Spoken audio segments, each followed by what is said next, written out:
Hi everyone, welcome to the tutorial for box 13. I think this is box 13 of Hoop Club.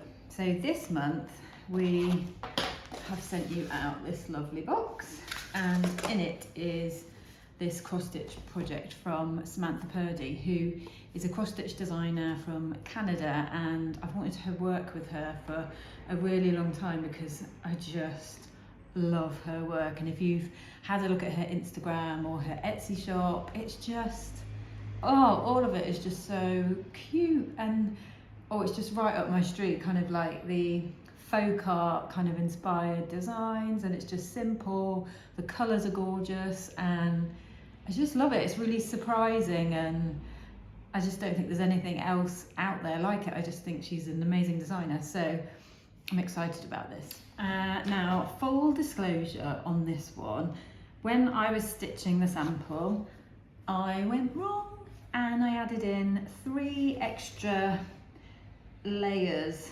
to the shape of the ladies' dresses. So do not follow the picture in the book, follow the pattern. Don't look at my picture because it just meant I messed up the collar, and so I'm just letting you know that, just so that you don't follow my picture, but also to just let you know I still love this, and I went a bit wrong, but I think it still looks fine and I love it. And I think that's the thing about cross stitch, kind of don't be so don't be concerned or worried if you make a tiny little mistake. It's kind of up to you. You can unpick it and that's fine, but if you do make a little mistake, it's fine. And yeah, that's just to let you know that I went a bit wrong. So we're going to go through how to stitch the project, and I'll show you everything from putting the fabric in the hoop to finishing it off at the back, and we'll have a look at everything else that's in the box as well. So we're going to have a look in the box, and this month we have obviously all your threads that you're going to need, and then we've got the magazine with everything, all the instructions, and we have a really cute little greetings card as well with one of Samantha's designs on that. You can see it's like a little coffee pot. It's so cute, such a nice card to send to a friend. I actually saw this and thought, oh my goodness, I want to write somebody a card because that is so sweet. And then we've got your fabric, and then you've got some cotton coral bobbins, which are to wind your spare thread over. So we sell these in the shop, but that's like another little extra for you this month. So, and then obviously we've got our hoop and our needle and our backing and wadding. So that is everything that's in your box. And one thing that I'll say before we start is that we have given you multiple kind of shades of thread so that you could do different skin tones for the ladies on their hands and their faces. So that's all included. So we're going to start by putting our fabric in our hoop. So unscrew the hoop, place the larger hoop on the top, and then push that over the smaller hoop, and then tighten up the screw. So you want to keep tightening, pull it a little bit, keep tightening. What you don't want to do is warp or stretch the fabric so that the squares kind of go out of shape. So it's quite a delicate process of pulling the fabric through gently, stretching it so that it sits really nice and tight, because the tighter it is, the easier it is to work on. So just keep tightening and stretching until you're happy that it is nice and tight. Now you've got your fabric in your hoop, you're going to want to know where to start. So what we do with cross stitch is give you this red cross which marks the middle of the design. So if you can start your first few stitches with these stitches that are around about the middle, denoted by this red cross, and put those stitches round about the middle of your hoop, then you're going to get your design pretty much central in the hoop, give or take a few tiny squares. So whether you just want to like do it by eye and just kind of, which is what I do, and work out that the middle was just about there, or kind of count if you really want to get it perfectly in the middle, count along. But obviously you can, once you've stitched it, you can move it so that it looks central if you feel like it looks a little bit off. So I'm going to start with the yellow thread. Actually, I'm going to start with green thread because that's going to be easier for you to see on the screen. And I am going to start doing this line down here. Okay, so most of our cross stitch kits are on this 14 count Ada, which I like to stitch on with 2 strands of embroidery thread. So if you've not done this before, embroidery thread is made up of 6 strands, so you need to pull away 2 strands and then just slowly separate them from the main bunch. And the slower you do it, the less likely it is that you'll get in a pickle. So just separate off your thread. And now we're going to thread our needle. So this is our cross stitch needle. It's a blunt needle, specifically designed for cross stitch. And we like to give you not a tiny size one. I think it's a size 22, so that's the it's quite easy to thread. So you're threading your needle, then you're tying a little knot at the end, just because that's the easiest way, I think, to get started. More experienced cross stitchers might tell you that they do a kind of a stitch that basically equals a knot, and then it's less kind of bumpy. The knot doesn't kind of show through, but to be honest, I don't think the knot really shows through anyway. So thread your needle and we're ready to start. So the reason it is called counted cross stitch is because you are literally counting. I hope it wasn't a surprise to any of you that the design wasn't printed on the fabric. What you're doing is counting the squares, and then you're transferring those squares onto your fabric and building up this design by counting and sewing. So we're going to start, like I said, round about the middle of this red cross, and I'm going to stitch 1, 2, 3, 4, 5, 6 squares, 6 crosses up from the middle on point and start this edge of the lady's coat. So I am going to show you how to form your first cross. So we've given you a guide, a stitch guide in the book as to how to form your crosses, but in terms of the direction, it'll kind of depend on what kind of rhythm you get into and what you're happy with, if you're left-handed or right-handed, whether you're stitching right to left or left to right. So use this as a guide, but you don't have to stick to this religiously. The most important thing is to keep your diagonals consistent. So if you're stitching left to right, top to bottom, always stitch that left to right, top to bottom first, so that your stitches your crosses sit in the same way. It doesn't matter how you kind of form them, it could look like anything at the back, but as long as they are consistent, and your piece of work will just have more of a consistent finish to it. And you can see on mine, I stitch my top, I do top to bottom, left to right, and they're all that way, and it just makes the sheen of the stitches and the kind of the look of them just look consistent. Whereas if you mix it up, and sometimes you do the left to right diagonal over the top, and sometimes it's under the bottom, it's just gonna not look as kind of smooth or neat. So it's not the end of the world. So I'm going to show you how we stitch our cross stitch. So I'm going to bring it as close as I can. You're basically coming up through your fabric until the knot stops you, and then you're going back down. So that is the first cross first part of the cross, and then you're going over the diagonal to make a cross.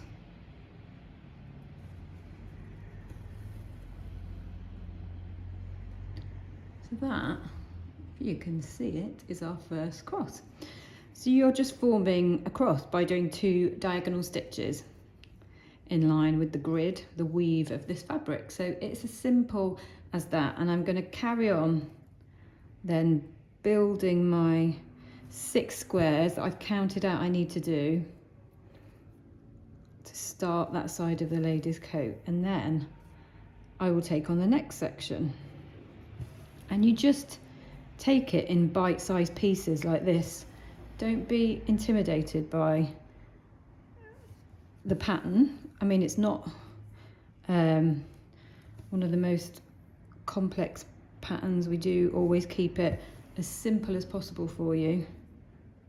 Don't be intimidated, because all you need to do is take it slowly and do it a section at a time. Count out your crosses, double check on the pattern that you've stitched them correctly, and then count the next lot of crosses.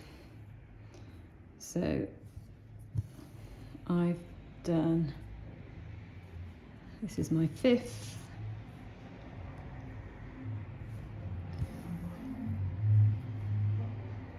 and I want to do 6, so I will finish those and then I'll show you, just so that you are totally clear how that relates to the pattern. So they're my 6 first stitches, and how that relates to the pattern, they are, started at the red cross and I've gone 1, 2, 3, 4, 5, 6, and I think I will probably try and stitch the whole outline of this dress first, and then I'll start filling it in. But you can do it whatever way you like. You can build up lines. I quite often jump about because I like to start different elements, and I just, once you've got something on the fabric, you've got then context to count out to another section. But I'm going to probably stitch up here, and that will also allow me to show you this half stitch as well.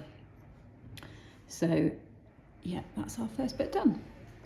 So I've done this first little section, and I think the thing to note with cross stitches is that you are just always counting, always checking, always just referring to the pattern and just checking that you've stitched the right amount of stitches in the right place. So what I'm going to show you now is the half stitch. So we've got it here just in case you need it, but it is exactly as it sounds. It is just half a cross stitch, and it just allows you to kind of build more kind of edges and corners into the design. And it's quite simple, where there is just one half stitch and then empty space. So I will show you here. You are just going to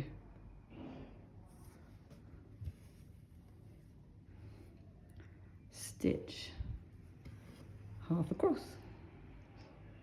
and we're not going to cross it, so it gives the edge of this lady's coat a really nice edge. And we will get to a point where you'll see on the pattern there are half stitches, and it isn't always clear what colour you stitch, whether you stitch one colour or the other, where 2 colours meet on a half stitch. And I'm going to show you how we do those later on in the video. But these are our first half stitches.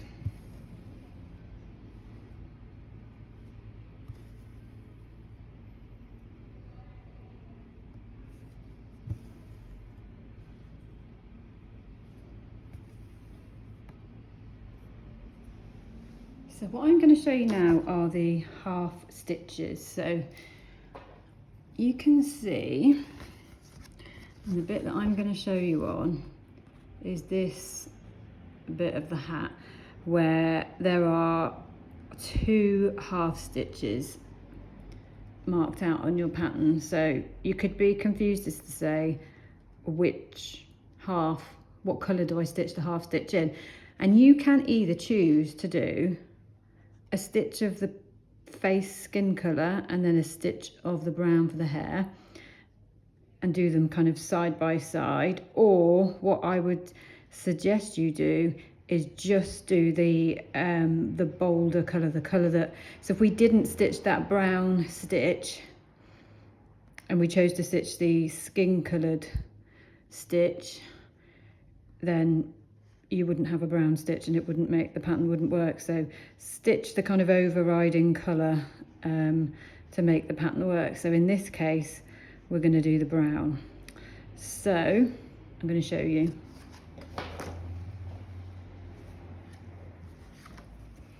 I've stitched the part of the face that needs to be stitched, and then I'm just going to refer to the pattern, and I know that I've got a half stitch coming from the bottom of this last brown stitch, and I'm just going to do half stitches all the way down. You're kind of stitching that like a back stitch so that you don't pull the thread out of the hole you've just gone down. So I think there are 3. So when in doubt, do the kind of dominant colour, the colour that needs to be there when we are talking about back stitches, or you can put both in. That's what I did and it looked quite nice. So that is just another example of this half stitches that we're doing, and there's just a word on the back of your hoop. So you can, obviously using lots of different colours to stitch this pattern, and you can jump across with your thread. So if you're stitching this green coat and you know you need to do an eye here, you can jump across from the back with your thread if it's a short distance, or you can choose to be, you know, do it really properly and keep the back looking super neat and just use a separate piece of thread and tie off the knot. You do want to keep the back quite tidy and trim off your threads, because you will notice that you're going to start pulling through different colours where you don't want them if you don't keep the back of your hoop nice and neat. So yeah, a little bit of a jump is okay, but you might find sometimes actually that you kind of start to see the darker colour underneath. So you need to be careful if you're jumping whether the stitches around it are light or dark. So the ideal really is to stitch each different section of colour and tie off the thread for each section and keep it as neat as possible. But it depends how much of a perfectionist you are, I guess. What I'm going to show you now are the back stitches. I'm going to do the back stitches of the lady's hat, the strap of her hat and her lips. So with back stitching, it's as simple as it sounds. We're just doing one stitch and using the diagram again to count where that stitch goes. So I know that it starts at the bottom here of this stitch and goes over to the top right of that one. So I'm counting up, it's going over 2 squares in terms of depth and 3 squares wide. So you could do that in 2 stitches if so here where we're going to be doing some back stitching, I wouldn't do that in one jump. I would do that in a number of stitches, otherwise that thread is just going to be loose and not very nice. But where it's a shorter distance to stitch, you can do that in one jump. And so you're just counting again where you're going up, where you're going down. So I have threaded my needle with red thread, and I know that I'm coming up through that square, and then I know that I'm going down through the top left of that brown square of hair. So I've done her little strap there, and while I'm here I am going to do her lips, and I know that they are just above this half stitch here, so I can pull my thread across because it's only a short distance, and you can see her face already kind of coming to life. So that's the back stitch for you. Okay, so French knots, some people hate. So the French knots are these buttons down the lady's jacket. So I'm showing you using my embroidery stand because it's just easier for me to keep my hands free, but you don't have to use an embroidery stand, but it does make it easier. All you need to do is probably have a surface table. It's probably easier to do French knots when you've got a table rather than on your lap. You can just lay it down while you tie the knot. So what we're doing is coming up at the correct point, and you'll look on the pattern to know where the correct point is, and then we're going to hold this last bit of thread here, and then we bring our needle down on top of the thread. I'm going to wrap it round twice, and we're using 2 strands again, so this whole pattern uses 2 strands. I'm going to keep pulling that thread to the left while I go back down the same hole, and I've just created my little French knot there. So I'm going to show you again. The key bit is holding the thread tight, but also going around the needle in the right direction, otherwise it will just, your knot will disappear and you will get very frustrated. So hold this little bit of thread here, needle on the top, keeps going out of focus, sorry. Needle on the top, wrap it round twice, and then back through while still holding the thread. You've got a little knot. So bring your needle up,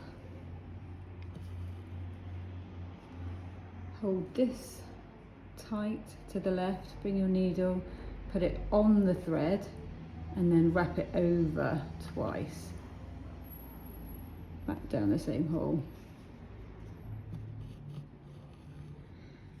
And that's a French knot.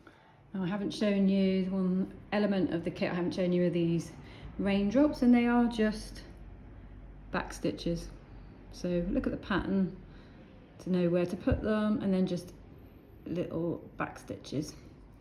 I will hopefully this month get some time to kind of work through this with you, and I say this every month, but try and get to do an Instagram live or a Zoom or something like that so we can join in and you can ask any questions. But hopefully we've covered the main elements. Now to finish your hoop, I must have started mine in the wrong place in the fabric. You're going to cut your wadding into a circle. You're going to place that in the back of your hoop. You're going to cut your fabric to around 2 or 3 centimeters around the edge. Don't cut it too short like that, or you'll struggle to get in. And then you take your cardboard backing disc and you just push it in, and you've finished your piece of work off beautifully. So that is a tutorial.